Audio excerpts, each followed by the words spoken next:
Yeah. So first, I would like to thank to this invitation to Romeo and Adela, and also entire good hosting and good introduction into the specific context here. And I would also like to thank to other colleagues whom we met in the meantime on their generosity in sharing some ideas and showing us around. And one of these images is the image with which I start this presentation that's being recorded yesterday during the ad hoc guided tour in National Gallery through the part of the museum which shows socialist realist art, and which is a gallery, not museum, but it is also some museum. So the part of the gallery which is showing socialist realist art, and which is currently under reconstruction. And of course, what's being shared with us is that this assumes a certain kind of also reconstruction and construction of the possible art historical and theoretical observation of socialist realist art. So yes, for this I would like to thank the colleague Genti Gicola, and who was the one who showed me this picture, Man Fighting the Machine, from 1969. And I'm also showing it here as in a context of women who didn't manage to vote to win over the machine because they couldn't hook on internet in my room. So here is this kind of like a poor technological multiplication of like different images that are accumulating together. As Romeo said, I would like to tackle the issue of labor, the issue of work, and the figure of strike worker, shock worker. So this kind of a figure which is being somehow taken as a paradigmatic for also a kind of socialist realist culture, more broadly, not merely art. But first, before I switch to the topic, partly inspired by what we were talking about yesterday, but also like more deeply inspired by a number of different conversations and conferences that I participated in, and which were discussing history and contemporaneity of former socialist countries, and art and former and culture in former socialist countries. I would like to discuss a bit the framework from which we are getting this logic for interpreting the art of socialist realism, the art that we know is called socialist realist art. And of course, history, as well as history of art, is written by the winners. So the history is never divorced from ideology. No reading is really innocent. And our interpretation of socialist realist art today, of course, stems from numerous contemporary cultural, political, and ideological faults. One of them can be the issue of the distribution of global contemporaneity, in which the paradigm of regional art, or geopolitical paradigm of regional art, plays an important role. And we are gathering within this paradigm of regional art under the notion of the so-called Eastern European art, which is an ideological notion coming from Yugoslavia, from Yugoslav context, and Yugoslavia, in example, never belonged to Eastern Bloc, but the art, the contemporary art, and also the art history of former Yugoslavia falls under the paradigm of Eastern European art. And I've been writing, and I'm writing now, one text that is particularly dealing with the ideology, with the ideological notion of Eastern European art, which is not, I think, just merely neutral branding of these regional distributions within the field of global contemporaneity. Eastern European art have given birth the master narrative that we call today as post-socialist conditions or socialist conditions. In this post-socialist condition, we have different various overviews of art in Europe. In example, the art before the fall of the Berlin Wall. And we can find today the epistemological division reflected in two binomials or two binary pairs that have constantly reappeared in studies on Eastern Europe and the new art history in the countries of former socialist bloc. The first would include the concept of authoritarian, totalitarian art, within which socialist realism, Nazi Kunst, and fascist art are considered without any ideological differentiation. And this stands opposed to the concept of free art, which encompasses various avant-gardes and modernisms, and of course contemporary art. The second binomial, which exists within this kind of epistemological structure, was offered by post-socialist art histories, or what I call Eastern European art as ideological construction, include the concept of official art in one hand, so the art which evolves in accordance with the dictates of an authoritarian state, socialist state, as opposed to the concept of alternative art, which allegedly stands in a formal opposition to the state, hiding on the margins of the public in dark spaces of alternative scene, or in a semi-privacy of artist's apartment somewhere away in the wilderness of nature. And I think this approach is neglecting common ideological assumption which certain realist practices share with historical avant-gardes and modernisms.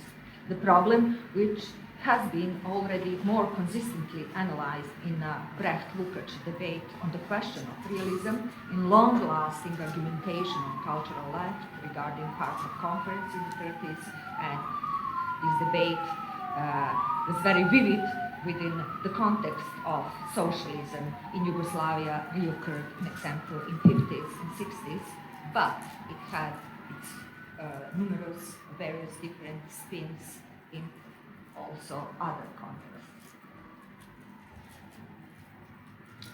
So it seems that in the discourse of contemporary Eastern European art, historical and neo-avant-gardes serve the purpose of confirming genuine creative identity of Eastern Europe in the newly established post-socialist context. And it is, I would say, an ideological speech, of course, because it underlines the endurance of the tradition of specific Eastern European contribution to the global art world and artistic freedoms, as well as its discontinuity with the totalitarian demands of Soviets who allegedly did not have the feel for contemporary art. And in this context, avant-garde becomes the art of identity, losing its substance of political project. So I wanted just to give and present like more wide construction of all these notions that are existing within the period of socialism in the 20th century. The paradigm of totalitarian that my colleague and friend Miklaus Komel wrote in more details in the Yugoslav context, and more specifically the context of Slovenia, assumes all-seeing power in a way. And this is the religious assumption. This is this concept of all-seeing power assumes the figure of a kind of Christ Pantocrator, which exists in art, historical representation, so like all-seeing figure of power who sees everything and controls everything. And of course, which in this ideological paradigm of post-socialism is countered to the idea of freedom. Therefore, we speak about socialist realist art not through eventually analyzing the politics of labor, but through thinking of it in the field of ideological representation, ideological propaganda, where ideology is seen as a kind of false consciousness, as a seductive force which kept people within a dark space of illusions, as some kind of illusionist theater, almost in a Truman Show, or almost as this kind of call which is repeated in contemporary popular culture, like a Star Wars, like this call, come to the dark side, come to the red side. In modernist art history somehow put the emphasis on the concept of freedom. But this freedom was somehow constructed mostly in relation to the academicism of the 20th century. So this is actually where the concept of freedom related to modernist and abstract art has been located originally. But in the Western discourse, and especially today, and especially post-1989, writing art history from the position of winners, the freedom of modern art, of abstract art, is reconnected with the concept of free speech and celebration of individual freedoms. Actually, intrinsic allergy of modernism towards socialist realism is not its socialist component, but academicist style. So this was from the historical perspective of coexistence of realist art and modernist art. The issue which was at stake was the issue of style and not the very socialist ideological component. Only in the post-socialist readings of art histories, which germs lie in the Cold War discourses of art, have been introduced this assumption that socialist realist mode of production assumes a kind of top-down dictate, while modernist free art unfolds as a kind of bottom-up model, allows the artist to address the society, to address his or her own idea of freedom. So art is free, it is the product of desire of the artist. But of course, this again brings us to a certain paradox. As if the structure, like when we speak about that freedom, we should be also aware that the structure of desire, also this free desire of artists to address his own freedom, his own ideas, stemming from art, stemming from modernism, stemming from the language of color and form, as originally radical modernist artists would put it, that actually the structure of desire did not assume the work of ideology, and as if it was not preconditioned by certain subject formation.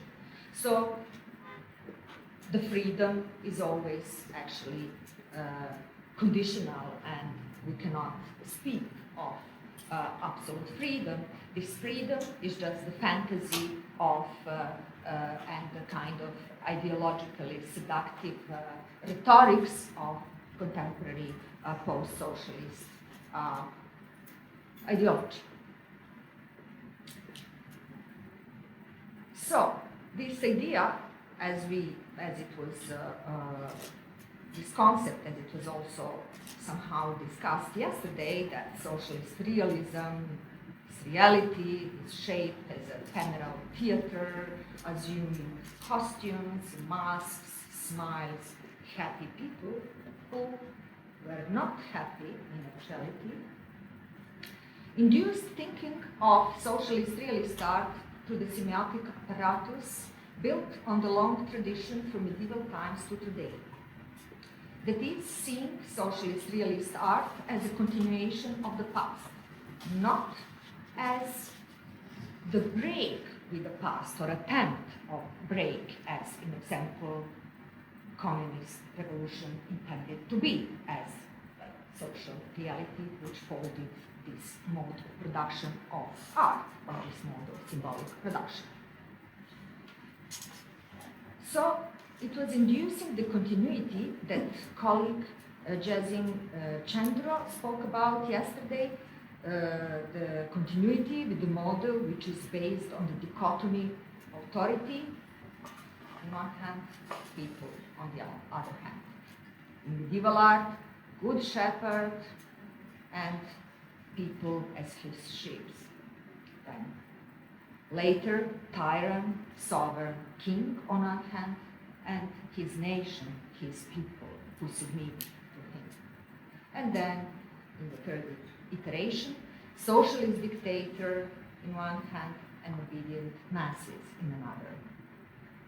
It sets up the thinking in which the ideology is equated with religion. There is this sign of equality between the ideology and religion. And it suggests, and I will actually suggest, a different model of reading, which is rather connected with contemporary issues of also labor and our actually dealing with the histories we had, including socialism and post-socialism. So, through speaking about this figure of shock worker or shock labor, I will offer the view to socialism from within the neoliberal present and from within the post-socialist master narrative, also deconstructing that very narrative. The image which points to the crisis that we all experience today, the crisis which is also very much oppressive, and of course the crisis, the financial crisis, which portrays our contemporaneity, global contemporaneity. So global financial crisis is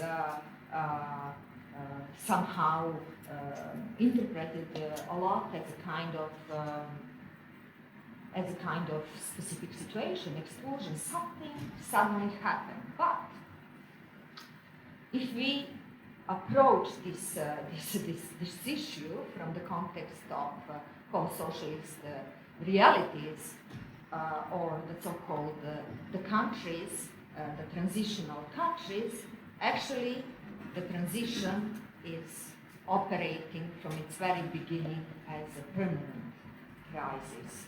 So, as really the crisis and these images are showing also the process of inflation, of representation, of money, of former social property, so the process of privatization, the process of losing jobs, the process of impoverization of people, the process of also inflation of human lives that were taking place in former Yugoslav space with the Yugoslav war. So the post-socialist transition as the reality in which actually all the former socialist countries are placed is based on nothing else but permanent economic crisis.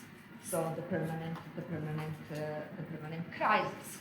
And now I will need technical help for playing the film. Thank you.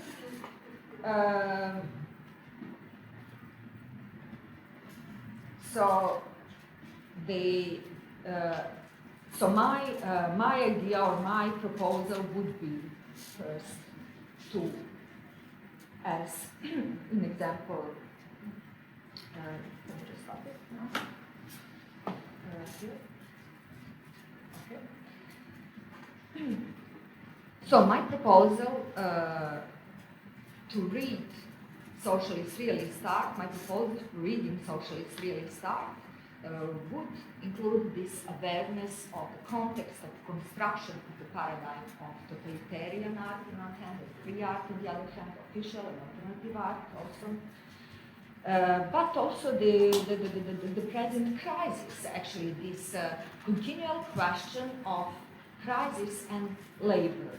And I mean, it's interesting, you know, like also how how people today speak about these two different modes of production, one being the productionist model for this, another like allegedly totally new model of production post for this. No, it's just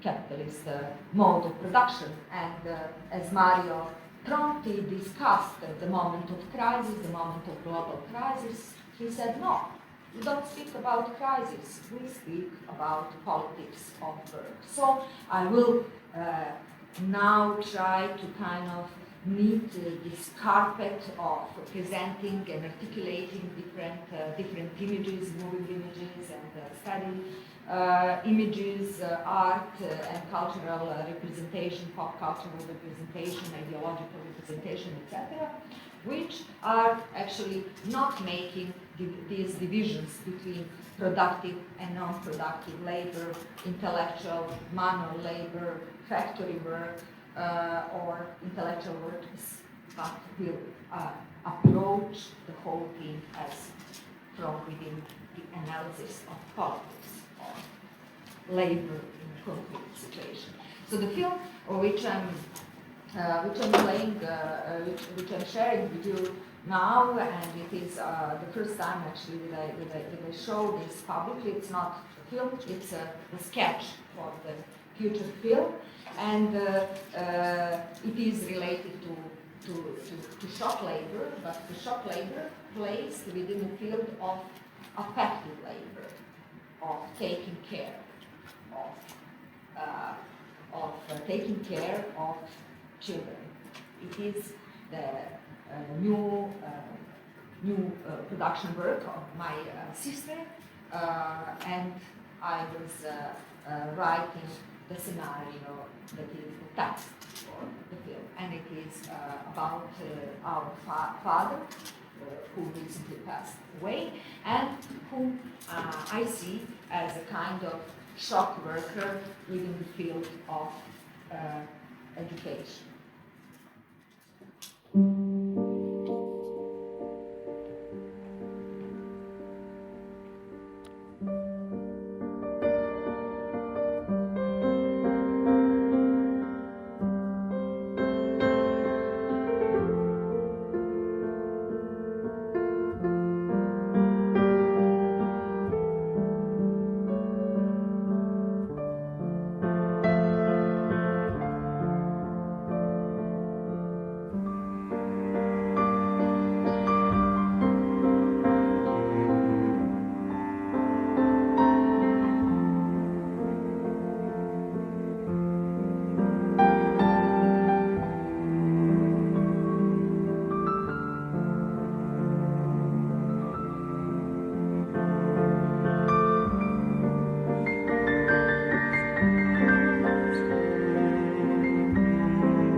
socialist realist art.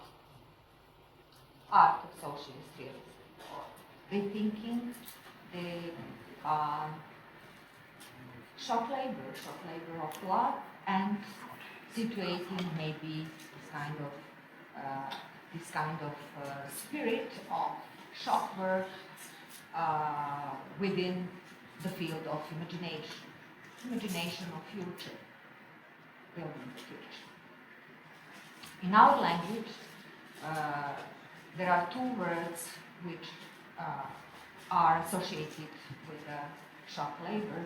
One is pregalac, or pregnuće, the word pregnuće, which assumes a certain endeavors. So we can say that shop worker is endeavorist in a way. And another word is trudbenik, which of course is connected with a Russian Slavic word trud, work, but in our language it also assumes efforts, like a lot of efforts. So we can also think of the figure of shop worker as an effortist. So the person who puts a lot of efforts, either through I don't know, like if it is a kind of manual production, it's quite often connected to enormous body efforts, and we also see in this film, in this sketch, actually, just like a bit folded sketch in the moving images, that actually this kind of shop labor is also kind of inhabiting this kind of family building or investment of the body into some kind of future that's been, in the meantime, of course, interrupted.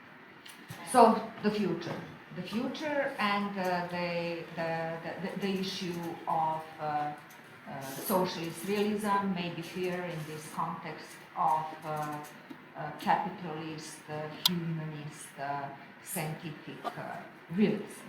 What I'm showing here is the image that is being projected for the future. This is the image where I can go into numerous details, but I will not do it this time because I just wanted to point to one parallel. So the image that is sent from the earth in a hope to be a kind of presentation of the achievements of our humanity to a potential extraterrestrial intelligence. It's a golden plate that's been attached to the spacecraft Voyager and sent to the space in 77, and also like before and later golden plate, which is showing the humanity. What's interesting for me, and that I would later connect with some images of the socialist realist art, is precisely this presentation of a certain achievement. So these are the human figures which are standing in behind them is actually the spacecraft that is being constructed, and these vectors they are pointing to the Earth. They are coordinates that are mathematically readable for any kind of extraterrestrial intelligence. So this actually image is the first human-made image which is being sent to space and which kind of left the solar system. It's being launched into the future, and it's being launched into the future in this kind of also understanding of time as being a kind of space-time.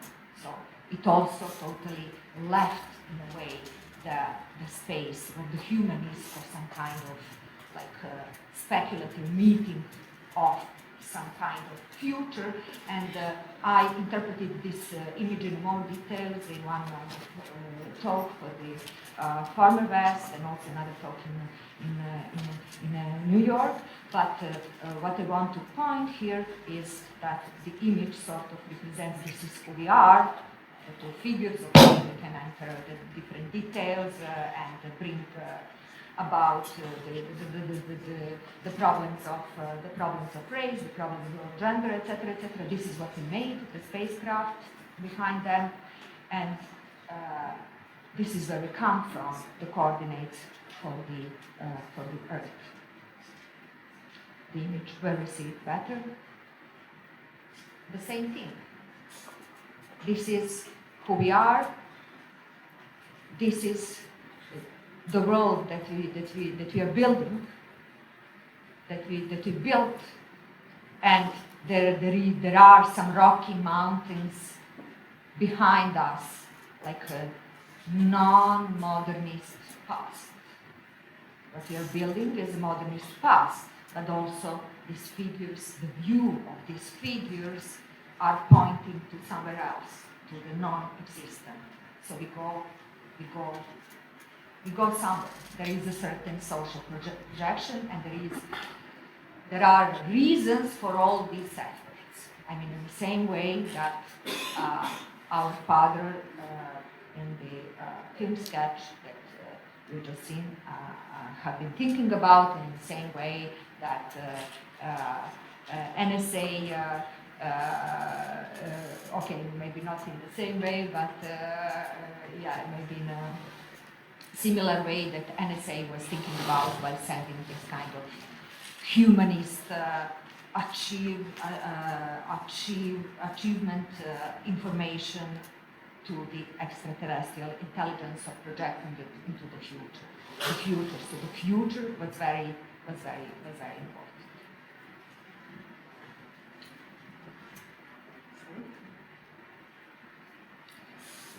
So, strike worker, and now we return to the figure of strike worker, is the protagonist of super productive, enthusiastic work who exceeds quotas and norms pertaining to the working hours of production connected to a specific institution or branch of work. And we can see this definition of good worker as in many ways overlapping with contemporary demands of neoliberal society, this kind of overarchism. An example in this Virno's or Zarathus's ideas of involving the whole personality in the production process. However, the parallels are logical and conditional at the same time. On one hand, we can talk about specific work ethics and faith in the principles of public good, in the case of shop worker, strike worker. But on the other, all these principles of common good have almost disappeared in the horizon of individualism and unhealthy competition as a driving force of our contemporary lives, of course, under the neoliberal turbo-capitalist pressure. Historical figure of strike worker, which I'm trying to reactivate in this story, represented a voluntary concern for the community that was going beyond the narrow boundaries of work, professional expertise, and branch. The principle of strike work, or as it is more internationally known and referred to, Stefanovism, in opposition to contemporary excellent worker, achiever, meant a refusal to passively accept the role of an exceptional individual, so no exceptional individual with all the baggage of its ideological meaning allotted to successful work, material labor, or creative businesses, as in other states. No, strike workerism or shop labor meant a refusal of the logic of individualism, which lies at the back of this etiquette of exceptionalism. Instead, the actions of strike workers and the attendant efforts were aimed for a higher goals of being projected into the future. So the goals that are striving to achieve the welfare for the society as a whole. In the era of socialism, male and female strike workers, shop workers, occupied a very important position, that of the builders of new society.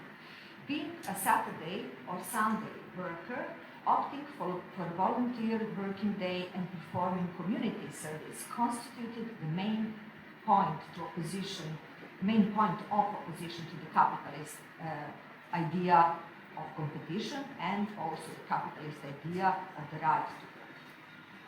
And Lenin, within this also 5-year plan, politics regarded the idea of Saturday workers as a germ of free work, free labor in communism. That is to say, the work, he observed it as a work which served to the current process of developing of socialism for achieving the better society for everyone. And he said the discipline of joint work will create a new national and later on a new international order. In the famous picture painted by Vladimir Krychatsky, Lenin is depicted as participating in the first Saturday voluntary work on May 1st, also connected thing to the upcoming May Day. So it was May 1st in 1920, and he was carrying a log with other volunteers who were clearing the rubble on the site of Moscow's Kremlin.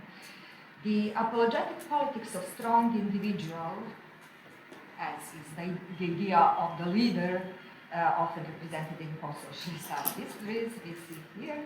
This apologetic politics of strong individual disappears from the picture of work, the labor.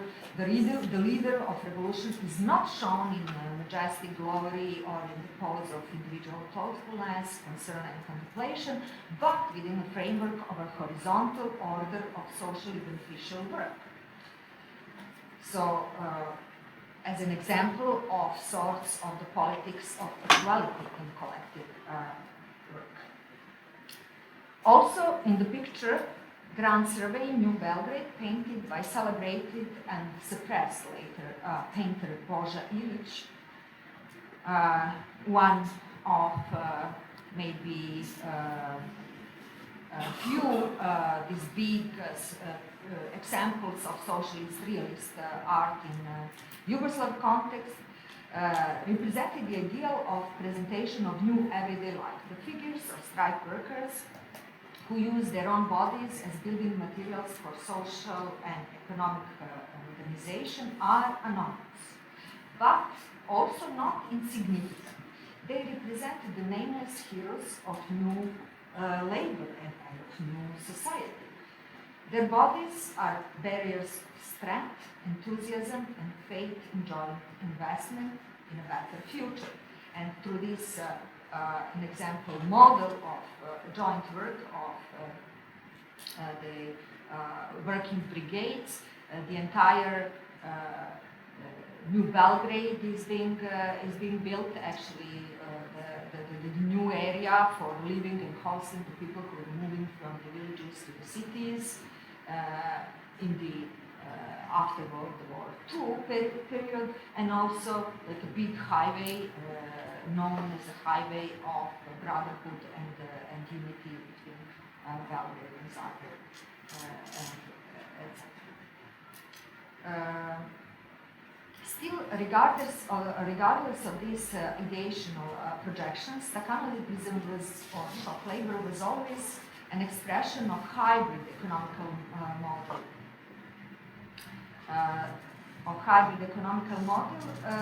In view actually of the fact that in socialist countries too, work was organized based on the principle of fourth assembly line, so this kind of for this assembly line, that actual competition retains some of the principles of Taylor's concept of management and efficiency in exceeding one's norm. This I mean, we can also mention here that actually the thing is that Marx somehow envisioned socialist revolution happening within an industrially developed society, while it did not happen there. It actually did happen on the peripheries, which were still conservative, feudal, non-modernized, and kind of like peasant, actually, countries.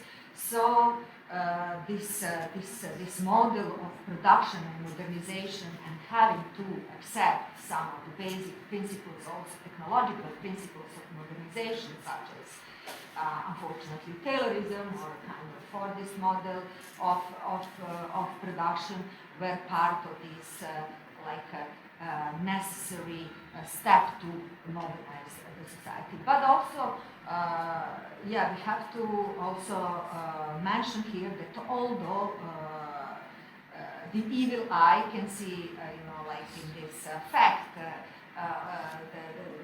that actually the workers were being heavily exploited within socialism, which is also partly true, but they have been also they also have been granted, and their lives were often changed. Some of the people moving from village to the city had, for the first time, this opportunity to kind of live within flats, running water, electricity, etc. I mean, so this was really the process of bettering of the circumstances of life. And so these paradoxes existing within a really existing socialism are part of its development, of its interrupted, I also have to mention, development. So this hybrid element of Ford, Taylor, plus, of course, Marxist and Leninist ideology was probably one of the reasons of the great fascination with the figure and achievements of Alexei Grigorievich Stakhanov, a hero of socialist labor, who ended up on the cover of American Time magazine in 1935. This kind of ideal image of Stakhanov. He set the record in the sphere of coal mining, having dug 102 tons in 5 hours and 45 minutes only, which exceeded the expected workers' norm in this area by 14 times. So, it's interesting that also in U.S. context existed this kind of fascination with what is usually referred to as socialist productivist propaganda, because definitely, I mean, Stakhanov's achievement was pre-organized, if I will go into details, was pre-organized as a kind of propagandistic moment of shock labor, in the sense of that he was, we can see, we can now focus to this image. We see him and photographer in the night, so the only one drill works, which means that they don't have to make breaks, so that he can work faster, and photographer is right next to him to photograph this important moment of exceeding the moment. The Stakhanovite movement founded soon after,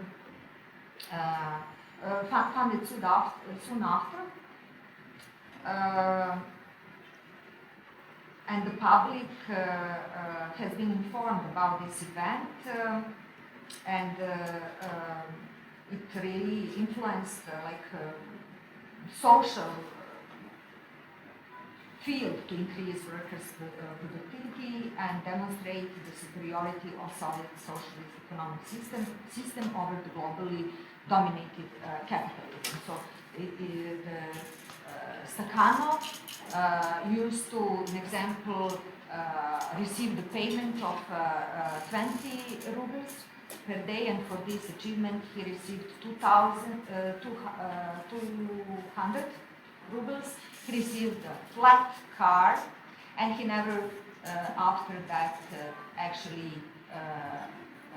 performed the manual labor, but was rather part of education of other workers, and this is where this Stakhanovite movement came from. So of other workers, how to behave, how to actually work better, but also how to live, how to behave, and how to live.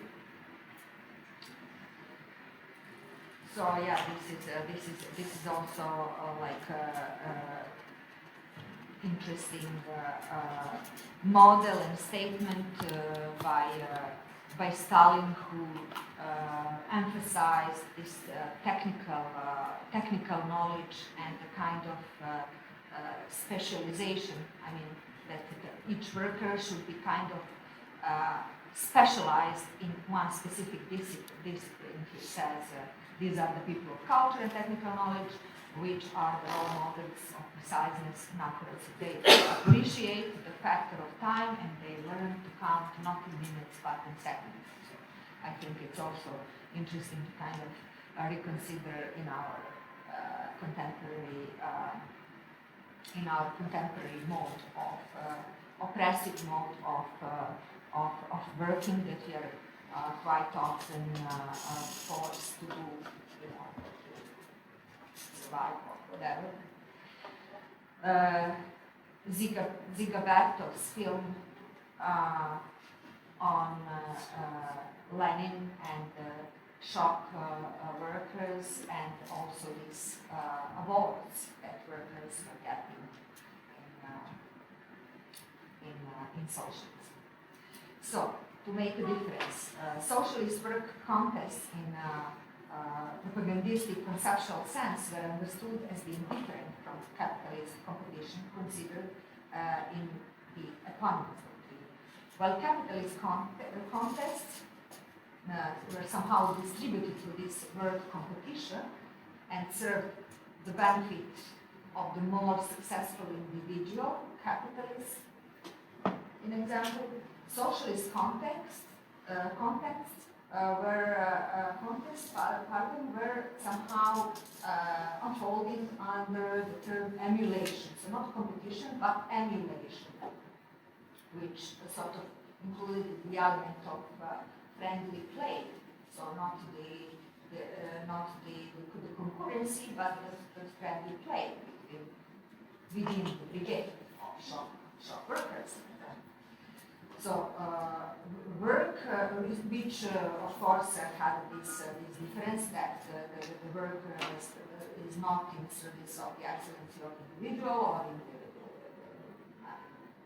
ultimately for the capitalist, but for the whole of society, for the benefit of all. So work was regarded as a part of socialist obligations, whereas volunteer and economical work was considered to constitute increased social obligation. So increased social obligation. This is how the shop labor was interpreted.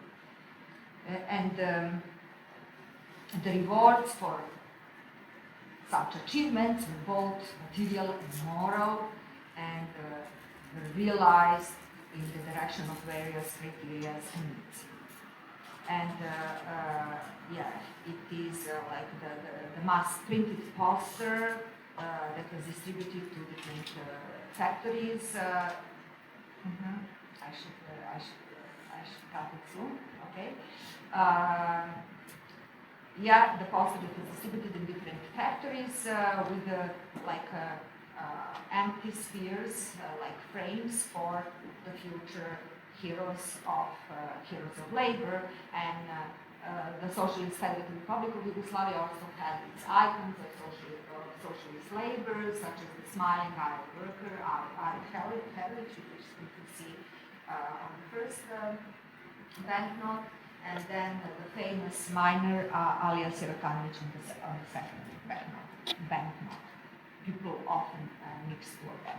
So neither of them actually ended up on the cover of well-known Vogue magazine, but they have been categorized along with major figures whose face adorn local banknotes. Yeah, these are some of the resolutions and criteria for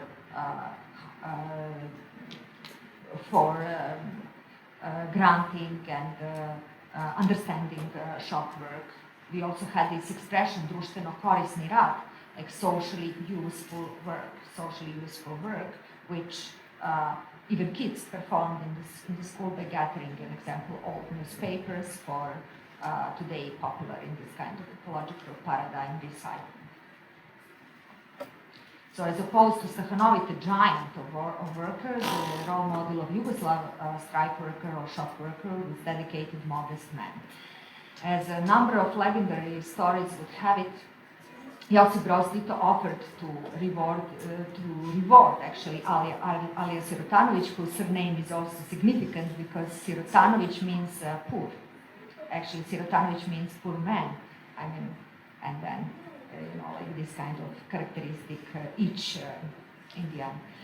So Josip Broz Tito offered to reward Alija Sirotanović by granting his greatest wish, which, as it soon he learned to know, was to get the bigger shovel. And the said shovel was especially designed in accordance with Alija's wishes, and later was called Sirotanovićka, so like a shovel. And later, with the disappearance of socialism in the 80s, this story on shop labor was repeated in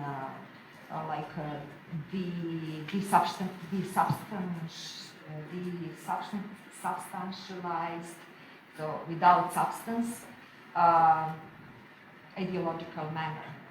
And the song is being made about Alija Sirotanović, the shop labor hero, which was called Hard Hand and Shovel, and was performed by band Zabranjeno pušenje, no smoking, in translation, and they issued the song in 1987.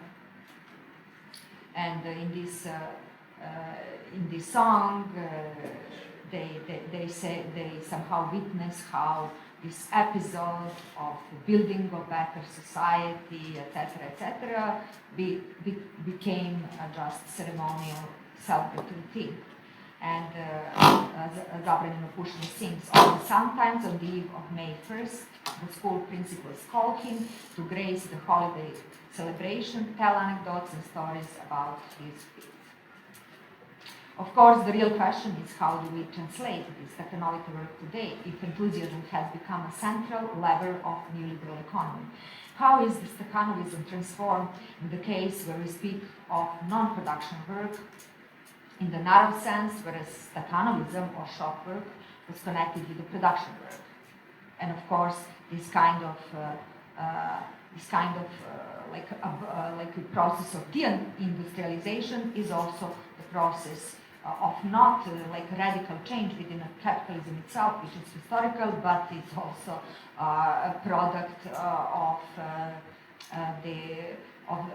a new model how to extract actually maximum profit out of minimum investment. So somehow contemporary norm is Stakhanovism itself, is this kind of enthusiastic approach to labor, even like if one performs his or her own free time, for example, Facebook, it's also being some kind of labor. Today's Stakhanović type of work, whether we are referencing to the market or cognitive work or in the sphere of cultural activism, both domains are steeped in the same global economic reality, definitely requires brigades of hard-working and dedicated workers, enthusiasts, productive social factors, outstanding networkers, managers and socializers, individuals who are beneficial to society, politically cautious, critically oriented creators.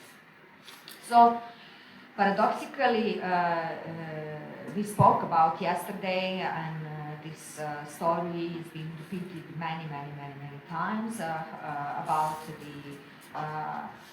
the oppression, about certain kind of the oppression that is happening onto the cognitive work, the cognitive worker, the oppression which is coming from above and is quite often connected to like a real socialist experience, but Paradoxically, I would say, like that in contemporary, like aesthetics of administration or administration of aesthetics, like there is much more actually of control because, in example, in order to be here, our organizers had to have entire project in advance to send it to the field of power, to get it actually approved, to be granted, to make this thing possible, which we can make, like this parallel with yesterday's talk, if artist is allowed to get colors or not, like today we also have to ask for, like some kind of colors or possibilities. I mean, every cent that is involved in the process of production is actually controlled. So paradoxically, although everyone speaks and somehow situates the notion of totalitarian within the really existing socialism, which sort of ended, at least in the European context, I propose that we also speak about the notion of totalitarian, or the notion of totalitarianism in what we are experiencing today.